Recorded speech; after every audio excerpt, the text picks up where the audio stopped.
रुपया डॉलर के सामने कमजोर क्यों हो रहा है? क्या महंगाई और बढ़ेगी? क्या आम आदमी की जेब कितना खर्चा आएगा? रुपया डाउन क्या होता है?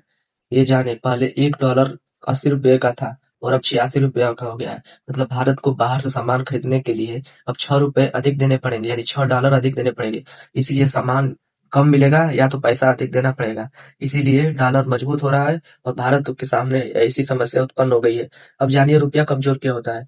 रुपया कमजोर इसलिए होता है क्योंकि क्रूड ऑयल मंगाना पड़ रहा है और भारत को क्रूड ऑयल मंगाने के लिए डॉलर तो देना नहीं पड़ता है, रुपया देना पड़ता है। तो रुपया को डॉलर में कन्वर्ट करना पड़ता है। जब रुपया को डॉलर में करना पड़ेगा और 80 का था तो $1 का ₹80 ही देना पड़ता था, अब देना पड़ रहा है ₹86।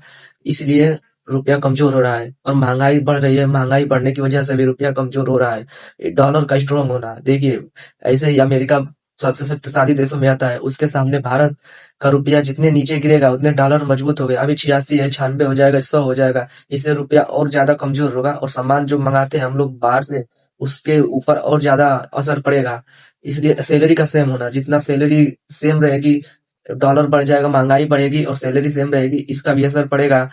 और फॉरेन इन्फ्लुएंसर का पैसा निकलना, जैसे कि जो लोग विदेशों में हैं वो भारत में निवेश करते हैं, अब वो धीरे धीरे कई करोड़ रुपए निकाल चुके हैं भारत से, तो इसलिए रुपया कमजोर हो गया है।